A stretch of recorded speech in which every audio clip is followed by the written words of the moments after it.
Hello, देश के सबसे पहले फाइनेंशियल एडवाइजर्स चैनल BITV में आपका जोरदार स्वागत है। दोस्तों, जिस तरीके से अमिताभ बच्चन को भी उनकी आवाज की वजह से कई बार काम के लिए रिजेक्ट कर दिया गया, लेकिन उनकी आवाज ही आज उनकी पहचान है। दोस्तों, इस कहानी में भी जो शख्स है उसे दो डेवलपमेंट ऑफिसर ने इंश्योरेंस एजेंसी देने के लिए मना कर दिया, लेकिन वही शख्स आज एज एन इंश्योरेंस एजेंट बहुत ज्यादा कामयाब है।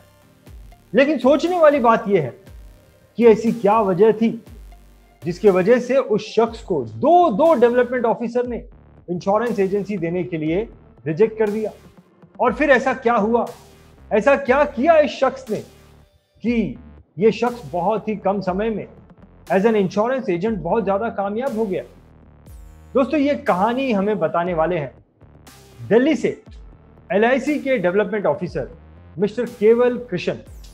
तो चलिए सुनते हैं इस बहुत ही इंटरेस्टिंग और कुछ सीख देने वाली कहानी को। दोस्तों, आज मैं आपके सामने एक ऐसे शख्स की सफल और असल कहानी रखने जा रहा हूं जो एक साधारण से बैकग्राउंड से आया और साधारण सा दिखने वाला, जिसे 2 डेवलपमेंट ऑफिसर ने पहले रिजेक्ट किया एजेंसी के लिए। जैसे कि हमारे अमिताभ बच्चन जी की आवाज को ऑल इंडिया रेडियो वालों ने रिजेक्ट किया था और आज उनकी आवाज देश की आवाज बन गई है। इसी तरीके से मैंने उस एजेंट का हाथ थामा और उसको LIC का एडवाइजर बनाया। दोस्तों, वह जो मेरा एजेंट था सबसे पहले मुझे मिला ब्रांच में, क्योंकि उसको 2 डेवलपमेंट ऑफिसर रिजेक्ट कर चुके थे। वो सिर्फ इसलिए रिजेक्ट किया उन्होंने कि वो देखने में बहुत छोटी एज का लग रहा था। क्योंकि जब वो मेरे से मिला तो मैंने उनसे पूछा कि भाई आपकी एज कितनी है। उन्होंने कहा कि मेरी एज जो है 20 साल है, लेकिन मैंने कहा आपकी एज 14-15 साल से ज़्यादा नहीं लग रही है। कहते नहीं सर, मैं 12th पास हूँ और मेरी उम्र देखने में जरूर लग रही है कम, लेकिन मेरे पास सर्टिफिकेट है। उन्होंने मुझे अपना सर्टिफिकेट दिखाया और फिर उन्होंने मुझे बताया कि ऐसे ऐसे हमारे ब्रांच के 2 डेवलपमेंट ऑफिसर्स के पास काफ़ी दिन उन्होंने चक्कर लगाए कि मुझे एजेंसी दे दो। उन्होंने कहा छोटू है भाई, छोटू अभी तो तेरी उम्र कम है, तो अभी एजेंसी लेके क्या करोगे। तो फिर मैंने उनका कोई बात नहीं, मेरे दिल के दरवाजे और मेरे ब्रांच के दरवाजे ऐसे लोगों के लिए हमेशा खुले हुए हैं जो लोग अपने काम करना चाहते हैं। फिर मैंने उनका फॉर्म भरा। उसके बाद उस समय IRDA का एग्ज़ाम होता था, उसके लिए सेंटर्स होते थे। तो वो जो सेंटर था उनका, उन्होंने एक बार एग्ज़ाम दिया, वो फेल हो गए, असफल हो गए। फिर उन्होंने दूसरी बार एग्ज़ाम दिया, फिर वो असफल हो गए। फिर उन्होंने कहा इन द मीन टाइम मैंने उनको कुछ प्रोडक्ट्स की ट्रेनिंग भी दे दी थी और कुछ फॉर्म्स भी उनको हैंड ओवर कर दिए थे। और फिर उन्होंने थर्ड टाइम उन्होंने बोला भाई इस बार मुझे एग्ज़ाम पास करना ही है। मैंने पूछा कि अगर इस बार आपका एग्ज़ाम पास हो जाता है तो आप कितनी पॉलिसी से स्टार्ट करेंगे। तो उन्होंने कहा सर मैं 11 पॉलिसी से स्टार्ट करूँगा। तो फिर मैंने उनको पढ़ाई करवाई और उसके बाद वो एग्ज़ाम में पास हुए। पास होने के बाद जिस दिन उनका कोड नंबर लगा, दोस्तों 11 पॉलिसी और 1 लाख से ज़्यादा प्रीमियम वो करके मेरे पास लेके आए। ये एक बहुत बड़ी सफलता थी और इसको सब लोगों ने देखा। ब्रांच में जितने भी डेवलपमेंट ऑफिसर्स थे जिन्होंने उसको रिजेक्ट किया था, वो भी बड़े हैरान थे कि इतना कम उम्र का छोटा सा दिखने वाला साधारण व्यक्ति कैसे आज 11 पॉलिसी लेके आया।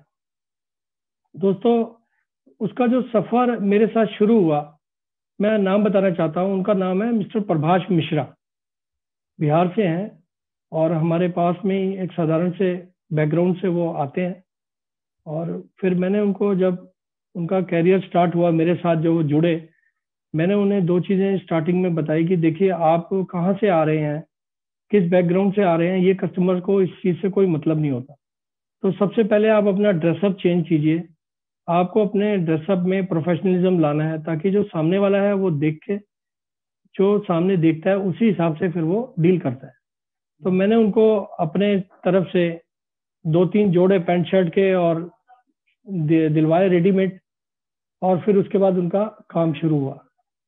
दूसरा, फिर मैंने उनको एक जानकारी दी कि भाई अगर आप सफल होना चाहते हैं तो आपको सुबेरे 7 बजे से ले, सुबह जितने बजे भी आप ऑफिस निकलते थे, सुबह से लेके शाम को आपने 10 बजे से पहले घर नहीं घुसना।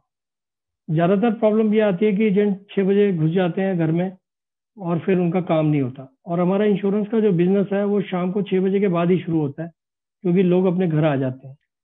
तो आज भी अभी 3 दिन पहले मेरी उनसे बात हुई थी, मैंने उनको कहा, वो कहते सर आपने मेरी आदत खराब कर दी है, मैं तो 10 बजे से पहले घर ही नहीं पहुंचता।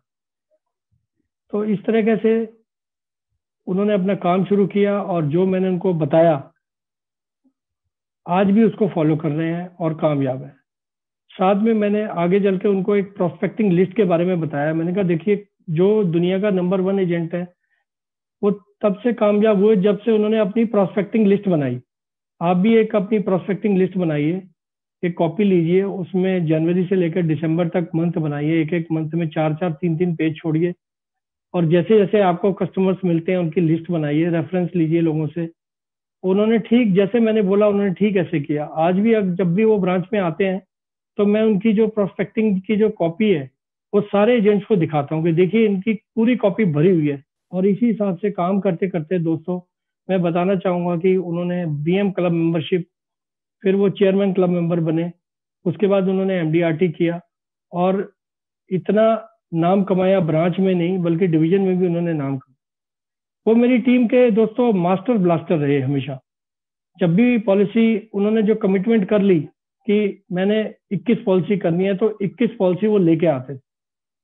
और मार्च में तो कम से कम उनका, हर साल से इतने साल हो गए उनको मेरे साथ जुड़े हुए, मार्च में उनका जो टारगेट है वो 51 पॉलिसी का रहता है और वो हर साल मार्च में 51 पॉलिसी करते हैं। इस बार नहीं कर पाए क्योंकि लॉकडाउन था और वो इस बार नहीं कर पाए, लेकिन हर साल वो 51 पॉलिसीज करते हैं। दोस्तों इसी इन सब चीज़ों से उनका कैरियर दिन पर दिन तरक्की करते रहे और उन्होंने अपनी पर्सनल लाइफ को भी इतना चेंज कर लिया। जो कि एक साधारण व्यक्ति थे, एक साधारण बैकग्राउंड से आ रहे थे और आज उनके पास जो है सारी सुख सुविधाएं हैं। उनके 2 अपने मकान हैं दिल्ली के अंदर, उनके बच्चे बड़े कॉन्वेंट स्कूल्स में पढ़ रहे हैं, 2 गाड़ियां हैं उनके पास। उन्होंने अपने ब्रदर का भी बिजनेस सेट किया और उन्होंने अपने गांव में एक बहुत बढ़िया घर बनाया है, जो कि वो कहते हैं कि आसपास के गांव में इतना बड़ा घर किसी का नहीं है। गांव में उन्होंने जमीन खरीदी।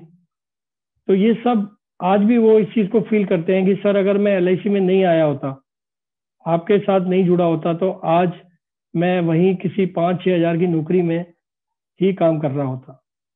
क्या आप जानते हैं BITV का नेशनल मेगा शो ये एक इंटरनेशनल लेवल का ऑनलाइन शो है जिसमें आपको अपने देश के फास्ट ग्रोइंग एजेंट से लेकर दूसरे देश के टॉप एजेंट को सुनने का मौका मिलेगा, उनके बिजनेस ट्रिक को जानने को मिलेगा। हमारे अपने देश के टॉप ट्रेनर्स, फाइनेंशियल एडवाइजर्स और सक्सेसफुल बिजनेसमैन को भी सुनने मिलेगा। उनकी स्ट्रेटजीज, सिस्टम्स, प्लानिंग, एक्सपर्टीज के बारे में डिटेल में जानकारी मिलेगी। साथ ही इस कंपटीशन के जो टॉप 10 इन्फ्लुएंसर होंगे उनकी इस 1 साल की बिजनेस परफॉर्मेंस जर्नी को भी करीब से जानने का मौका मिलेगा। ये एक 4 दिवसीय नॉलेज और टैलेंट से भरा हुआ शो है। वैसे तो इस 4 दिवसीय शो की कॉस्ट 5,000 रुपये है, लेकिन यदि आप 30 दिसंबर से पहले आपका टिकट बुक करवाते हैं तो ये शो आपको सिर्फ और सिर्फ 1,200 रुपये ही कॉस्ट करेगा। और अगर आप नीचे दिए गए लिंक या फिर इस वेबसाइट पर जाकर नेशनल मेगा शो की टिकट खरीदते हैं तो वो इस वीडियो के स्पीकर को BITV speaker of the year या फिर नेशनल मेगा शो कंपटीशन का विजेता भी बना सकता है, क्योंकि नेशनल मेगा शो कंपटीशन में जीत उसी की होगी जिसके लिंक द्वारा सबसे ज़्यादा टिकट बिकेंगे। नेशनल मेगा शो की अधिक जानकारी के लिए आप www.bitv.in पर विजिट करें।